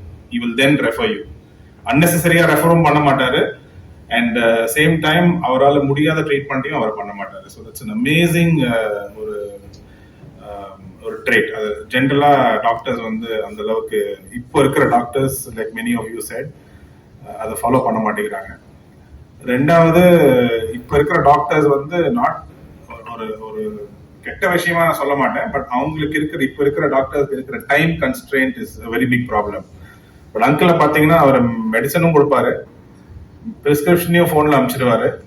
அதுக்கப்புறம் ஒரு 1 டேக்கு அப்புறம் அந்த போன் மெடிசன் சாப்பிட்டீங்களான்னு ஒரு போன் பண்ணி கேட்பாரு. இந்த ஃபாலோ அப் எல்லாம் வந்து impossible to. I wish my team and my clinic doctors can follow this and I wish I can follow it. 2-3 time நானே அவரை மனசுல வச்சு நான் அதை பண்ணியிருக்கேன். சில பேர்கிட்ட நான் வாட்ஸ்அப் மெசேஜ் பார்க்கும்போது இவங்க நேற்று வந்திருப்பாங்க ட்ரீட்மெண்ட்டுக்கு, அவங்களுக்கு நான் message அனுப்பிச்சிருக்கேன். how are you today, hope everything is okay. அது இவர்கிட்ட தான் நான் கத்துக்கினது. It's a very very important trait. ரெண்டாவது மெடிக்கல் விஷயம் அவரை பத்தி பேசணும்னா he was selfless in treating COVID patients. அவர் வந்து அவங்க மணி இருக்கிற பேஷண்டா, அவங்க மணி அனுப்புவாங்களா, கன்சல்டேஷன் ஃபீ பே பண்ணுவாங்களா, அதெல்லாம் எதுவுமே கேட்காம ஃபர்ஸ்ட் ப்ராப்ளமை சால்வ் பண்ணி பேஷண்ட்டுக்கு ரிலீஃப் கொடுக்கணும். அந்த that was the crux of the entire thing. அவருக்கு இம்மீடியட்டா பேஷண்ட் 24 ஹவர்ஸ்ல சிம்டம் போயிடணும். அதை வந்து எந்த டாக்டரும் ரொம்ப ஈஸியா போன்ல பண்ண முடியாது. he had the ability, the heart and the intention to do it. சில பேருக்கு எபிலிட்டி இருக்கும், ஆனா டைம் இருக்காது, இன்டென்ஷன் இருக்காது. அங்கிள் வந்து எபிலிட்டியும் இருக்கு, அவரோட heart also was very large to do this. So amazing treatment he has done for so many people during COVID. ரீசெண்டா அதுல ஒரு எக்ஸாம்பிள் என்னன்னா, I think one of my patients I had referred to him, the wife of a consul general of Malaysia. I think after uncle passed away, Abhi had sent messages to everybody on his phone. So she called me. She is now, her husband is posted as the ambassador in West Africa, in a country called Guinea. So அவங்க phone பண்ணி I heard Dr. Rajkumar passed away and கேட்டாங்க. I said yes. So we spoke for 5 minutes. அவரை பத்தி very nice man. ஆனா ஒரே ஒரு வருத்தம் தான் அப்படின்னாங்க, 3 years ட்ரீட்மெண்ட் பண்ணிட்டு இருக்கேன், ஆனா ஒரு வாட்டி கூட நான் அவர் பேமெண்ட் வாங்கினதே கிடையாது, நான் அவரை பார்த்ததே கிடையாது அப்படின்றாங்க. So the entire treatment was through phone. And that lady has developed such a big affection towards him, and she called me all the way middle of the night. He calls me and says, "What an amazing man!" So he's touched the lives of so many people. You know, it's amazing, which many doctors cannot do. And ரெண்டாவது விஷயம், as a human, I think he was unique. நம்ம வந்து ஒரு நண்பரை இன்னொருத்தர்கிட்ட introduce பண்ணணும்னு நினைப்போம். That's a normal thing. Benefit இருந்தாலும் இல்லாட்டியும் நம்ம அது வந்து நிறைய பேர் பண்றதுதான். பட் என்னோட எல்லா நண்பர்களும் இன்னொரு செட் ஆஃப் பீப்புள் கூட மிக்ஸ் ஆகணும்னு நினைக்கிறது வந்து it is unique. I have never done that. I have never seen anybody or known anybody who's done that. He wanted all of his friends to meet all of his friends and benefit from each other. அவருக்கு அதுல எந்த பெனிஃபிட்டுமே இல்லை, but he wanted others to benefit from that networking, from that connection. And the heart is amazing. So he's an amazing human being. So I wish that since he wanted all of us to meet, our birthday, let's try and meet in the next birthdays. The first birthday I will host at my place or wherever it is. I will coordinate with NRD sir and Raja sir, and we will coordinate. Let's invite all the friends, all his friends, all our friends who become through him people like him who have become my friends also. Let us all, that was his wish, yeah, or the courtesy wish or whatever. Always his wish was that all his friends should be together, be happy and be together. So let us all celebrate his life on his birthday. Let's hope that is possible. Thank you very much. Thank you, sir. Friends, doctor ராஜ்குமாரை பற்றி பேசணும்னாக்க ஒரு வருஷம் கூட பத்தாது. கண்டிப்பாக 9:30 மணிக்கு இந்த கூட்டம் வந்து முடிவடைந்துவிடும். அவருடைய நெருங்கிய நண்பர், அவருடன் ஒரே அறையில் இருந்தவர், மரியாதைக்குரிய கிறிஸ்டோபர் அவர்களை ஒரு நிமிடம் பேசுமாறு அழைக்கிறோம். இங்கே வந்திருக்கும் அனைவருக்கும் என்னுடைய நன்றி. நான் நானும் ராஜ்குமாரும் 1966 ஜூன் மாதம் மெடிக்கல் காலேஜ் ஜாயின் பண்ணோம். ஃபர்ஸ்ட் இயர் சென்ட் சேவியர்ஸில் நடந்தது. செகண்ட் இயர் தான் திருநெல்வேலி மெடிக்கல் போனோம். நானும் இவனும் அப்புறம் 2 பேரும் சேர்ந்து ரூம்மேட்டு. எப்பவும் பார்த்தாலும் அவன்கிட்ட ரொம்ப அன்பாக இருப்பாங்க. நேர்மையானவர், யாரையும் திட்டுறது கிடையாது. எல்லாமே ரொம்ப அன்பாக இருப்பார். யார் மேலேயும் கோவப்படுறதும் கிடையாது. ஆனால் எனக்கு ரொம்ப சாப்பிட்டு கூடாது. எனக்கு சின்னதாக இரிட்டேட் பண்ணாங்க, உடனே கோவம் வந்துடும். ராஜகுமார் என்கிட்ட ஏண்டா கோவம் எல்லாம் பண்ணாது அப்படின்னு. அந்த அன்பு எனக்கு ரொம்ப பிடிச்சிருக்கு. அதனால நான் துருவட்ட 5 வருஷம் என் ரூம்மேட்டில் தான் என் கூட இருப்பான். எனக்கு கூட உட்காந்து எனக்கு பொறுமையாக எல்லாம் சொல்லி கொடுத்தது எல்லாமே ராஜகுமார் தான். இது போல அந்த ஹவுஸ் ரென்சி ஒன்றே இருக்கு. அந்த டைமில் ஹவுஸ் குவார்டர்ஸ் கிடையாது. ஆனால் அந்த ஹாஸ்டலில் ஒரு ரூம் இருந்துச்சு. அப்பவும் நான் வந்துட்டு சொல்கிறேன், நான் ஹவுஸ் ரென்சி முடிக்கிற வரைக்கும் நீ என் கூட தான். டோட்டலாக 6 வருஷம் என் கூட இருந்தது. அந்த மாதிரி இருந்த ஃப்ரெண்டு வாரத்தில் சண்டே அன்னைக்கு எனக்கு பேசாமல் இருக்க மாட்டான். அது என்னென்னா அவன் எம்ஜிஆர் ரசிகர், நான் சுவாமி ரசிகர். அந்த ஒன்றில் தான் 2 பேரும் அந்த இதுக்கு முன்னால் அந்த இறக்குறது அந்த விஷயம் அந்த இவன் மேனேஜ் சேரட்டில் போடுற மாதிரி ஒன்று போட்டு படம் ஒன்று போட்டிருந்தான். அதில் அந்த அன்பே வேலை ராஜா அன்பு அந்த இது ஒரு மியூசிக் கன்சர்ட் எனக்கு ஒன்று வந்திருந்தது. அதை ராஜகுமார் பண்ணி கொடுத்துருந்தேன். அதை அன்னைக்கு முந்தின நாள் இறக்கிறதுக்கு முந்தின நாள் இங்கே ரொம்ப நல்லா இருக்குடா, ரொம்ப நல்லா இருந்துச்சு, சந்தோஷமா இருந்துச்சு அது சொல்லிட்டு இருந்தான். அது அந்த வாய்ப்பு எனக்கு கிடைச்சது.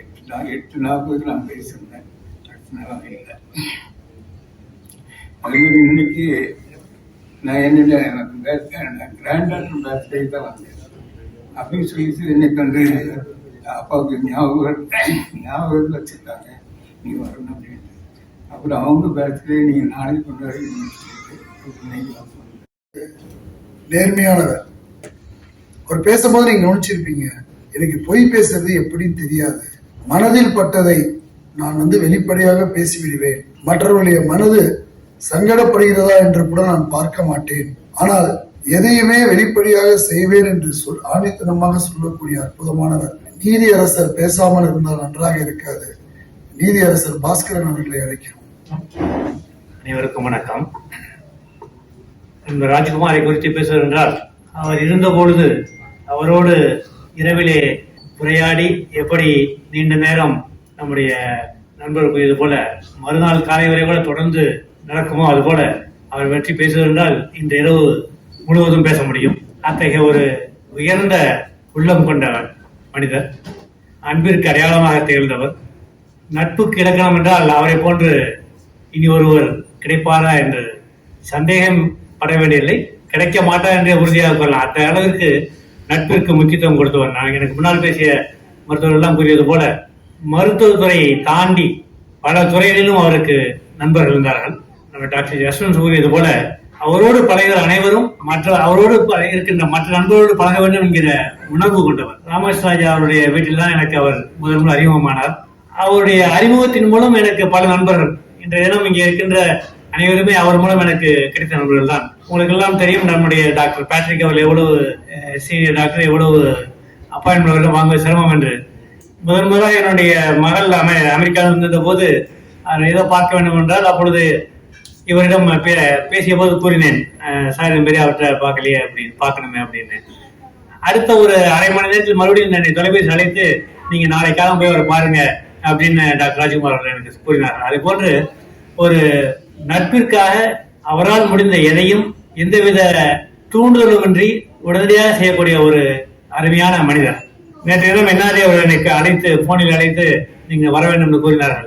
அவர் அழைத்த உடனே எனக்கு பல இந்த வேறு வேலைகள் இருந்த போதிலும் இது போன்ற ஒரு வாய்ப்பு கிடைத்த போது அதை கண்டிப்பாக இங்கே வர வேண்டும் என்கிற உணர்வு உடனடியாக ஏற்பட்டது. அந்த அளவிற்கு அவர் நட்பிற்கு முக்கியத்துவம் கொடுத்த ஒரு நல்ல மனிதர், ஒரு பண்பாளர், பன்முகத்தன்மை கொண்டவர், கலை உள்ளம் கொண்டவர். நம்முடைய நண்பர் வாசு கூறியது போல எங்கு இந்த கலை உணர்வு அதிகமா இருக்கிறதோ அங்கு உதவுகின்ற குணம் தானாக வரும்.